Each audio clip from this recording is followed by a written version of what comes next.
gutangura kuririmba indirimbo mpimbazamana niki cyatumye uvuga ati ndifuza kuja muri career ya music ya gospel inyungu uvuga ati aka kanoti shiramo ndize ko umusumwe kazogaruka akanoti shiramwo sinuza ya nubati ngo nico gikuru cyo bati nzo yagarutse ariko gikuru tuyashaka kugira ngo ari imitima imishaha canke imitima ishobora kuza kuri Kristo.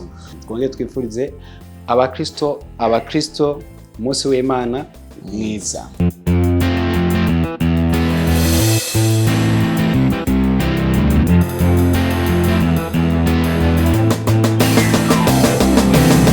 Yes, bakunze open mic. My name is Patrick. Ndikumwe n'umuririmvyi mpimbazamana bamwita Kevin. Umeze neza? Ameze neza ndashimye. Cyane. Bashimira Imana, avuga turashimira uhoraho.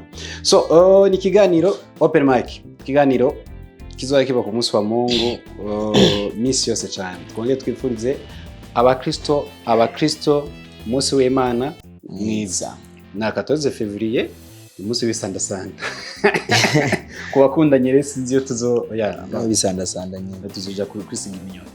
Nuko bimeze. So, gutangura kuririmba indirimbo mpimbazamana niki cyatumye uvuga ati ndifuza kuja muri career ya music ya gospel? Kubisanzwe navukiye mu muryango w'abakiriye Kristo, hama ndabikuriramwo.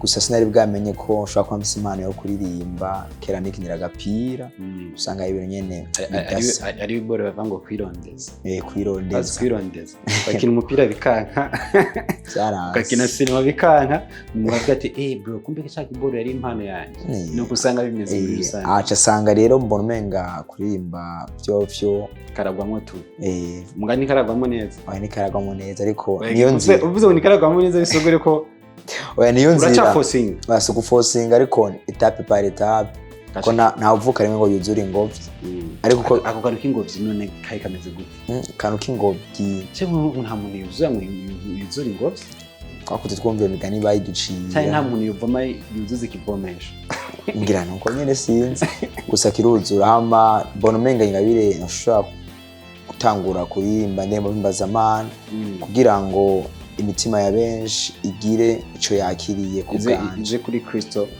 biciye kuri jeyo. Ni song waririmbye ari rap story canke byari bimeze bite muri rusange cyangwa se uri kuri mu kibanza? Ya mbere navuga ati hamwe ni live story handi nabikuye byarabaye muri entourage yiwanje byarabaye vyo naririmbye vyinshi byarabaye ko naririmbye ivy'Imana yankoreye navuga ati Imana yakoze Imana yongirira akora nashira akora kuko ari gikora ukavuga ati nandeke ko bivuga n'igihe urenge ugasanga byabaye bimeze neza cyane. So indirimbo yakire gute mu kibano urimo canke ahantu nyene muri societe indirimbo yakiriwe neza cyane kuko maze kubona indirimbo yawe cyangwa indirimbo wanditse ugashira ku mugaragaro ukabona abantu bakuze abantu b'abapapa bahumuye bakwira bakora ko ku mutima bavanye na bya bintu bisanzwe birimo muri rusange itezwa kubakora ko kubera nta muntu afite Imana yamukoreye nta mpamvu nta muntu yire nawe abanyamuringa yo bavuga ka kantu ibintu nta mpamvu urumva ibintu bimeze neza cyane. So niya vision office uvuga ati genda ge muri music ya gospel nifuza kugera muri kino kintu? Vision ya mbere mfise nuko nobona benshi baza kuri Kristo biciye mu bikorwa dukora bakizera umwami Yesu Kristo. Kigira kabiri nkabona abantu benshi bafise ishaka canke umutima wo kumva ko nabo nyene boshobora gukora nk'ibyo natwe dukora barabiye kuri nako ushobora ati reka ndabe nisunge naka. Ari kintu cyakubaye ko ciza inyuma y'ubwo ati jewe akarimo kawe karagize ugahora n'umuhabwa ati narakozwe ko tukanye Imana guhezagire ikongera imigisha. Ikintu ciza carabaye urabona ko nambaye n'agasaha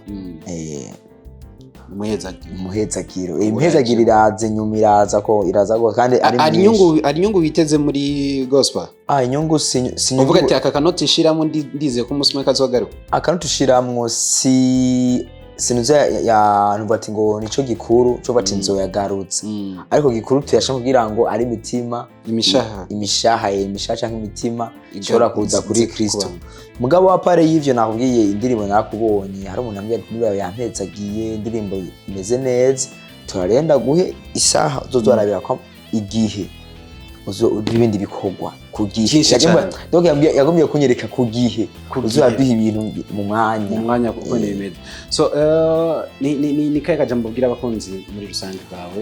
Abakunzi ba Keve dushime no basaba ko bone yabashigikira muri uburyo nyari ko barabikora ndabizeza ko n'inyuma ari ibikorwa byinshi kandi byiza bizaza biruhura imitima ya benshi n'imitima yabo cyo no basano ko borushigira cyane batirengagiza no kudusengera.